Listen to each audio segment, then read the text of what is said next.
Dan siaran hari ini kita sekaligus memperingati Hari Pangan Sedunia. Pastikan ketersediaan pangan yang sehat. Dan siaran hari ini juga dipersembahkan oleh YLKI, Yayasan Lembaga Konsumen Indonesia. Di sesi sebelumnya kita sudah berbincang-bincang dengan Ibu Rita Endang Emkes, Deputi Bidang Pengawasan Pangan Olahan Badan POM. Dan berikutnya kita akan berbincang dengan Profesor Aru Sudoyo, Ketua Umum Yayasan Kanker Indonesia. Selamat pagi Prof. Aru, apa kabar? Selamat pagi. Apakah suara saya kedengaran? Iya, terdengar jelas Prof. Ya. Ya. Senang sekali bisa berbincang-bincang dengan Prof. Aru di kesempatan pagi hari ini, dan kita juga mengundang, ya, sama-sama Prof. Kita juga mengundang pendengar kita untuk bergabung lewat telepon bebas pulsa di 0800 245 7893 atau WhatsApp di 0812 118 8181, dan siaran hari ini juga bisa Anda simak di YouTube channel Berita KBR dan channel YLKI. Baik, Prof. Aru, ini Anda bisa sampaikan apa yang menjadi pesan dari Yayasan Kanker Indonesia bertepatan di momen Hari Pangan Sedunia ini. Ya, terima kasih. Assalamualaikum warahmatullahi wabarakatuh semua. Waalaikumsalam warahmatullahi wabarakatuh. Pada Hari Pangan Sedunia ini tentunya kita itu semua berupaya agar Indonesia tidak lapar. Ya.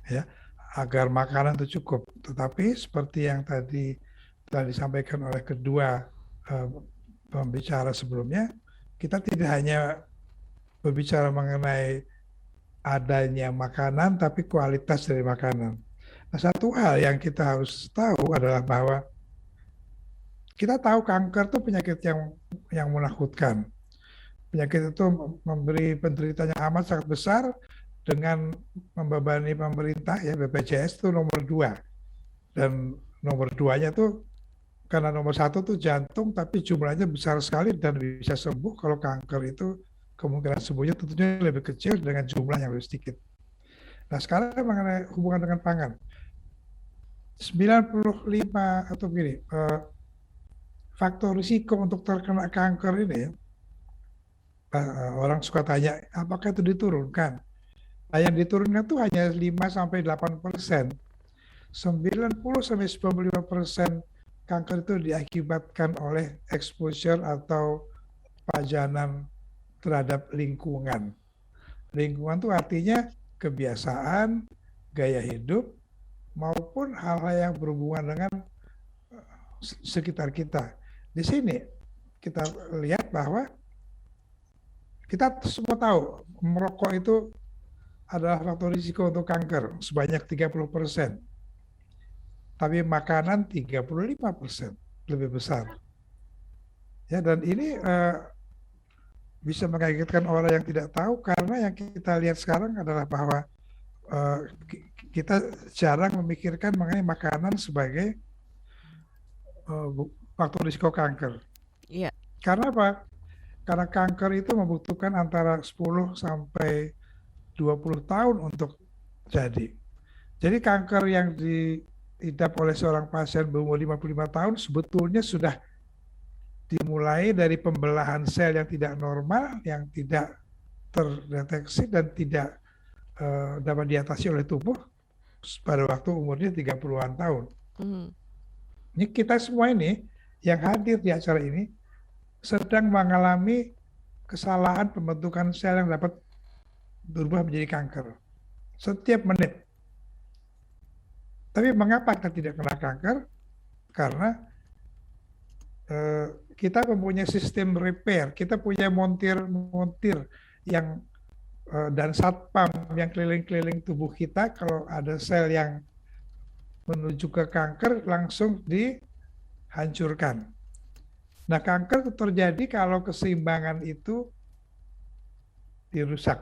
Bahwa efek buruk dari sesuatu itu lebih banyak dari efek baiknya atau kemungkinan perbaikan. Nah, disinilah pesan pertama saya adalah tolong kita jaga agar keseimbangan itu terjaga, sehingga sel kanker yang sekarang ada di tubuh kita yang masih amat sangat baru mulai itu digagalkan, seperti alhamdulillah yang kita rasakan sekarang. Nah, jadi kualitas dari makanan maupun kemasan itu amat sangat penting karena apa? Bahan karsinogen yang membentuk kanker itu kita masukkan secara volunter, kita masukkan secara sengaja dan dengan kenyamanan ke dalam tubuh kita. Jadi di sini peran makanan amat sangat besar.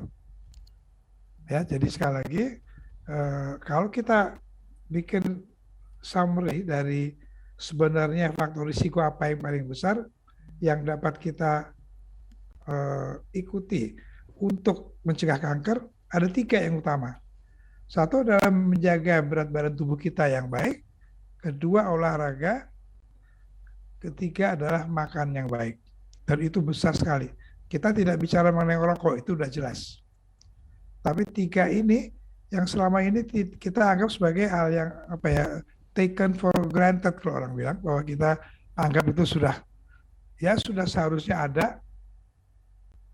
tapi kita tidak menyadari bahwa kita bisa menuai sesuatu yang nanti akan menjadi malapetaka kalau kita tidak memikirkan itu. Dan ini menjadi tanggung jawab kita semua, pemerintah, para stakeholder di masyarakat, maupun masyarakat sendiri. Nah, apa sebenarnya yang paling penting? Lagi-lagi edukasi dan penyebarluasan informasi. Makanya acara seperti ini amat sangat saya apresiasi dan ya kita bisa memberikan ceramah kepada sekian ratus orang. Kemudian setelah pulang, apa yang kita sampaikan masih tersisa 70%, lama-lama berkurang. Tapi kalau dengan media event seperti ini akan mencapai jumlah yang amat sangat banyak. Dan jadi itu yang sebetulnya pesan saya adalah bahwa kita mesti ingat bahwa lingkungan kita dan gaya hidup kita dan makanan kita porsinya besar ya 35%, itu merupakan faktor risiko kanker yang harus kita masukkan ke dalam langkah-langkah sehat dalam menyediakan dan menyajikan makanan yang baik. Mungkin itu dulu, nanti sebelum ada pertanyaan. Terima kasih. Oke, baik Prof. Aru. Jadi memang peran pangan ini, makanan sangat besar, konsumsi makanan juga harus kita pastikan berkualitas dan juga aman, baik makanannya maupun kemasannya, ini juga penting untuk kesehatan tubuh kita. Kalau saran Anda untuk masyarakat dalam memilih pangan yang sehat dan aman seperti apa, Prof?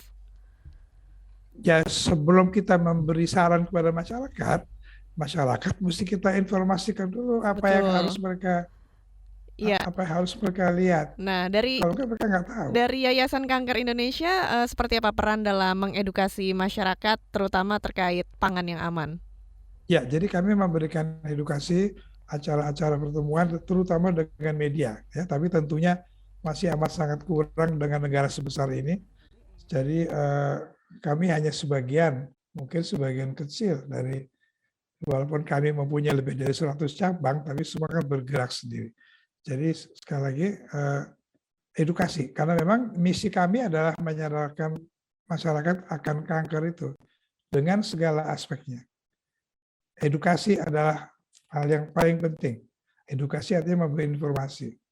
Ya, kalau saran kepada masyarakat adalah pertama, biasakan untuk membaca label. Atau lalu biasakan untuk melihat bukan keaslian tapi kesegaran dari makanan misalnya. Ini sekarang dalam beberapa tahun terakhir, mungkin belum ada 8 tahun, kita baru tahu sekarang bahwa bakteri yang ada di usus kita, yang ada di usus besar kita itu mempunyai faktor yang amat sangat besar dalam terjadinya penyakit autoimun dan kanker. Iya. Dan ini sekarang ini akhirnya pangan menjadi amat sangat penting. Karena ini sekarang orang mulai sadar akan manfaatnya makanan-makanan berfermentasi. Di luar negeri sekarang tempe mulai disebut-sebut, di kita nggak pernah disebut. Dan juga probiotik. Jadi memang kita masih jauh perjalanannya, tapi we are on the right track sih kalau kita melihat sekarang acara-acara seperti ini sudah dilakukan dan Hari Pangan Sedunia itu dilaksanakan bukan hanya dengan menekankan jumlah, tapi kualitas makanan. Oke, Terima kasih. baik Prof. Aru. Kita akan lanjutkan untuk berbincang-bincang di siaran Ruang Publik KBR, tapi sebentar lagi kita harus break dulu sejenak. Dan sebelum break, saya beri kesempatan untuk pendengar kita dari Semarang, yaitu Suryadi, untuk bergabung lewat telepon. Halo Pak Suryadi, selamat pagi. Makasih, selamat pagi Mbak Ines. Iya Pak Suryadi, apa yang mau disampaikan? Baik, terima kasih Mbak Ines. Selamat pagi Bapak dan Ibu narasumber semua. Mau menanyakan saja secara umum untuk tema kita pagi hari ini mengenai kesehatan pangan ya. Mau menanyakan tadi seperti yang disinggung Prof. Ari ada mengenai bagaimana nih terutama untuk Ibu dari BPOM problem dari urusan kedelai dan jagung, kedelai lokal kita versus kedelai impor yang antara kesehatan masyarakat dengan kebijakan birokrasinya satu, kemudian dengan jagung sebagai bahan pangan ternak untuk petelur yang jagungnya juga sampai problem antara surplus sama defisit. Nah ini kira-kira dari sisi non-birokrasi apa yang bisa dibantu Bapak Ibu semua. Terima kasih, selamat pagi semua. Oke, terima kasih Pak Suryadi di Semarang. Pertanyaannya kita tampung ya Pak ya. Dan kita akan lanjutkan di sesi berikutnya berbincang dengan Ibu Dian Proboyekti, Direktur Gizi Masyarakat dari Kemenkes RI. Dan pastikan Anda jangan kemana-mana, tetap di Ruang Publik KBR.